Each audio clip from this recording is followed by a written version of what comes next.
Groupe Pelou, l'immobilier bien plus encore présente. Sud Radio, le grand matin week-end, Osez investir le club, 9h30, 10h, Thomas Binet. Et nous vous retrouvons avec Jacques Séguéla, publicitaire, écrivain. Thomas, vous allez nous présenter notre invité à travers son portrait inattendu et retracer son curriculum publicité.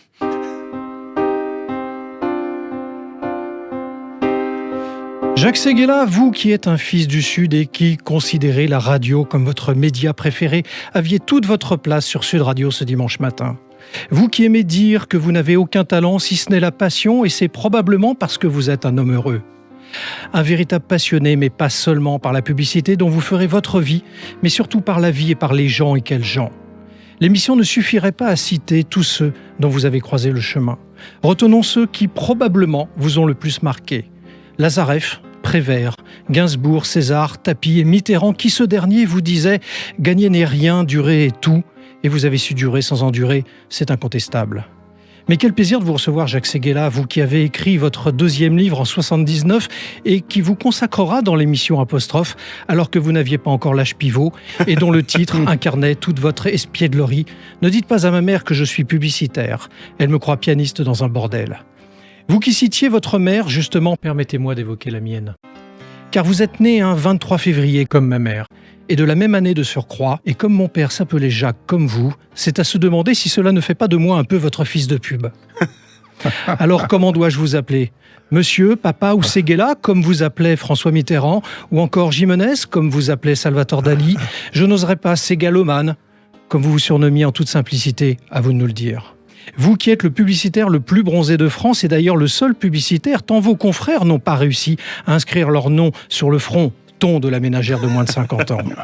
Du haut de vos 60 ans de carrière, de vos au moins 1500 publicités conçues, de vos 20 campagnes présidentielles, de tous ces prix reçus dont le seul César jamais attribué à un spot publicitaire pour la Citroën Visa et de vos 33 livres écrits, ce qui pour un docteur en pharmacie fait de ce chiffre plus qu'un remède. Alors permettez-moi, pour terminer votre portrait, de citer cette fois-ci votre père, Petit Louis, qui vous disait « Ta vie commence demain, fais-la belle ». Comme il avait raison, oui, effectivement, nos vies commencent demain, et a fortiori la vôtre, étant donné que vous avez la ferme intention de vieillir jeune en ne prenant pas votre retraite avant 100 ans. Allez, le moment est venu, mon cher Philippe, de recevoir celui que la pub a mené à tout, car il a su ne pas en sortir. Bonjour, Jacques Séguéla. Bonjour, quel honneur, quel bonheur. Mais c'est le plus beau portrait que l'on m'ait fait. Voilà, j'ai quand même attendu 87 ans, mais j'y suis arrivé. Un journaliste talentueux, je peux me dire un écrivain, je ne peux pas me permettre de dire un journaliste. Bon, tout d'un coup, a réussi à faire un portrait sans une égratignure, sans une gifle, sans une contre-vérité. Trop gentil d'ailleurs, c'est presque de la pub. Eh bien justement, on va en parler, Jacques Séguéla. Merci d'avoir accepté notre invitation dans Osez investir. J'ai envie de commencer ma première question en vous disant, quelle vie, Jacques Séguéla ? Plus qu'une vie, c'est un roman. Alors, c'en est 33 en l'occurrence, mais c'est vraiment un roman, votre vie. Mais je suis très étonné parce que je me retourne un peu sur l'arrière, sur mes arrières, et de découvrir quelle a été réellement ma vie, parce que je ne l'ai pas vécue, c'est elle qui l'a vécue pour moi. On parlait de ce livre. Le deuxième de mes 33 livres. Oui, ne dites pas à ma mère que je suis dans la publicité, elle me croit pianiste dans un bordel. Il a été numéro 1 des livres vendus pendant quelques semaines. Et je me vois encore à Orly et nous voir numéro 1 sur la petite pancarte au-dessus de la bibliothèque d'Orly. Mais ça ne m'a rien fait. Aujourd'hui, je me dis, mais est-ce que tu te rends compte que tu as écrit un best-seller Non. Est-ce que c'est pour moi, est-ce que c'est un best-seller ? Non. La vie l'a écrit pour moi. Peu de personnes le savent, mais vous avez commencé dans l'immobilier, en fait, parce que les premiers budgets de votre agence RSCG, Roux Séguéla Kézak Goudard, c'était Port Barcarès, les maisons Bruno Petit, et une publicité d'ailleurs pour une tour parisienne avec Dali. Donc en fait, c'est pas une agence de pub que vous avez créée, c'est une agence immobilière. Ça tombe bien que vous soyez avec nous ce matin. Mais c'est vrai qu'au départ, quand on a démarré avec Bernard Roux, on n'était que deux, Goudard et Kézak n'étaient pas encore arrivés, on allait directement sur les budgets immobiliers parce qu'ils se décidaient dans la semaine. Et nous, on n'avait pas le temps de faire et pas les moyens de faire une compétition qui dure plusieurs semaines, etc. Et donc, je suis arrivé, et devant moi, passer Publicis. C'est la première fois que Publicis, nous on était des nains, hein, Publicis le géant, se mettait sur ce marché-là. J'ai dit là on ne peut pas les laisser passer. Et ce que j'avais en main était complètement nul. J'ai dit il faut improviser. C'était la publicité d'un immeuble qui est en fond de scène, qui avait une sorte de forme de totem. Bon. Et je me suis dit mais totem ce serait un joli nom, etc. Et totem m'a fait penser à Dali. Et je suis arrivé, j'ai dit, écoutez, je viens d'entendre, ils avaient applaudi quand Publicis avait fini. J'ai voulu vous applaudir Publicis, je n'ai même pas osé pousser la porte. Mais surtout, quand j'ai regardé ce que j'avais, j'ai trouvé que c'était nul. Et puis j'ai une idée qui m'a traversé l'esprit. Votre immeuble, c'est une œuvre d'art. Donc seul un artiste peut se permettre de la dessiner. Donc j'ai choisi Dali, et c'est pour ça qu'il va baptiser Totem. Applaudissements, je gagne le budget. Mais je ne connaissais pas Dali.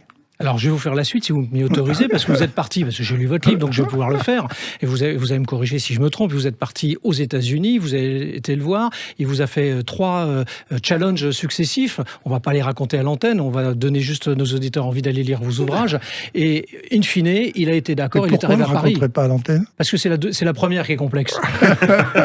Mais on fait du teasing, Jacques Séguéla. Et donc, il est arrivé à Paris, et du coup, vous avez fait cette publicité avec lui. Oui, non, mais il a donné son accord à New York, oui. Avec Andy Warhol, qui est venu se rendre à nous, et une japonaise sublime, etc. Et il a dit, je vais être payé en bougreau. Bougreau, c'était un peintre pompier qu'il est en train de remettre à la mode. Donc, choisissez-moi 3 bougreaux, et j'en déciderai d'un. D'abord, il a fait son portrait de cette magnifique totem. On est arrivé au jour du paiement. J'avais choisi 3 bougreaux. En arrivant tout de suite, il a dit, c'est celui-là le grand. On lui a donné son bougreau. Quelques mois après, je raconte dans un de mes livres, d'ailleurs je crois que c'est dans celui-là, ou peut-être dans le suivant, l'histoire. Hein. Et je reçois une lettre. Je reçois une lettre du prince du Danemark qui me dit, où vous êtes un escroc, ou vous êtes un doux rêveur, parce que cette toile appartient à la famille royale depuis des années. Elle est toujours dans notre salle à manger. Donc, vous avez un faux. Et c'est Dali qui a reçu le faux, et le faux est exposé au musée de Cadaqués. Jacques Séguéla, en 1991, vous cédez votre agence à Havas pour 41,5 millions d'euros et en devenez donc le vice-président.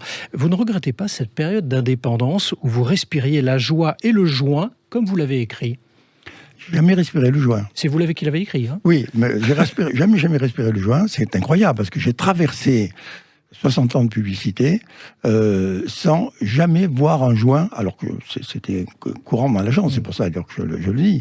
La liberté, l'agence RSCG, non ? Oui, mais bien sûr, mais parce que c'était les années créa. C'était les... Oui, puis c'était un entrepreneur aussi, quand même. C'était les années pub. Oui, mais tout était accepté à l'époque. Ouais. Les clients avaient du courage.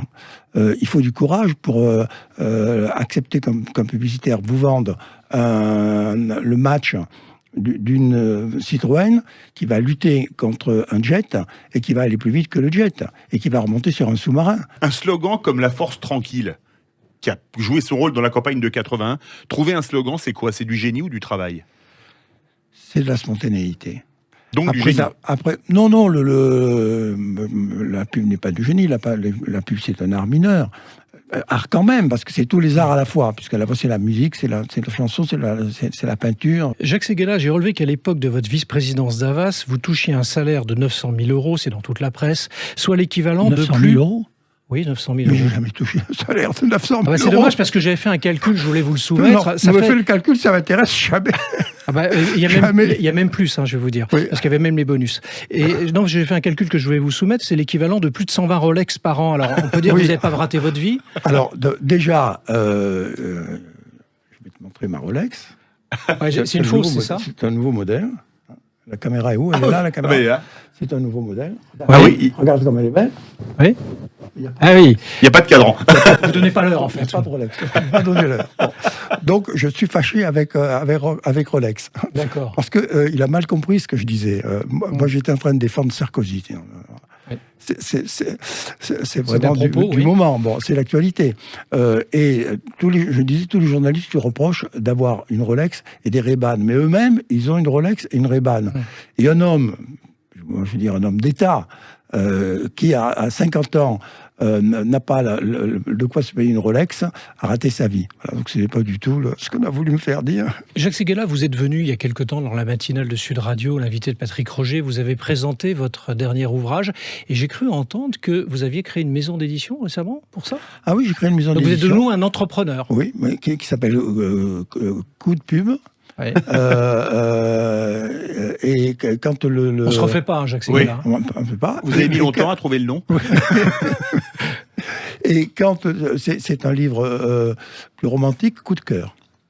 Quelle trace vous souhaiteriez laisser Je vais me permettre de citer Pierre Lazareff, que j'ai évoqué tout à l'heure. C'est lui qui m'a tout appris. Il disait « J'ai peur de m'ennuyer quand je serai mort ». Oui, c'est beau. Quelle trace vous souhaiteriez laisser ? On parlait de la Rolex. Dans le drame de la Rolex, j'ai été interviewé en Suisse, au journal aux 20h de Genève. Et à la fin de l'émission, le journaliste me dit « Vous regardez le building qui est en face de vous, c'est Rolex. Et vous voyez, le dernier étage, le bureau est allumé, ça veut dire que le président de Rolex est à son bureau, et je suis sûr qu'il vous écoute. Donc si vous avez quelque chose à lui dire, c'est le moment. » Alors, j'ai dit, écoutez, monsieur le président, puisque vous me regardez, j'ai une chose à vous demander. Est-ce que vous pourriez m'offrir une de ces petites horloges qui sont dans les aéroports, qui sont dans les gares? Et le journaliste m'a dit, mais pourquoi faire? Je dis, parce que je voudrais le mettre sur ma tombe et en épitaphe dire, de là où je suis, je ne peux plus rien vous offrir, mais je peux vous offrir l'heure, à condition qu'elle soit signée Rolex. À la bonne heure.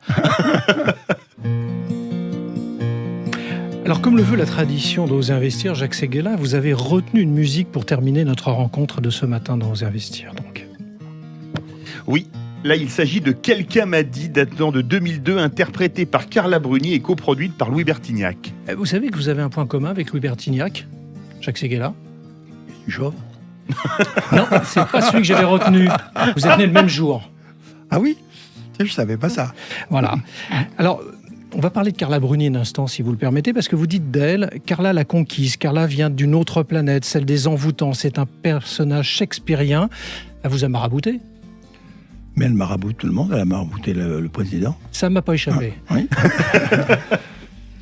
C'est après ma femme, après ma mère, après mes filles, la femme la plus extraordinaire que j'ai rencontrée. Pourquoi ce choix musical? Parce que c'est son premier succès, parce que il y a tout ce que la chanson française sait faire, fait trop rarement, une espèce de passion entre les mots et la musique qui crée le bonheur. Merci Jacques Séguéla d'avoir répondu à notre invitation et d'être passé du côté d'Oser Investir ce dimanche matin. Il y a quelqu'un qui m'a dit que c'était le 77e numéro d'Oser Investir, mon cher Thomas. Merci de nous avoir suivis.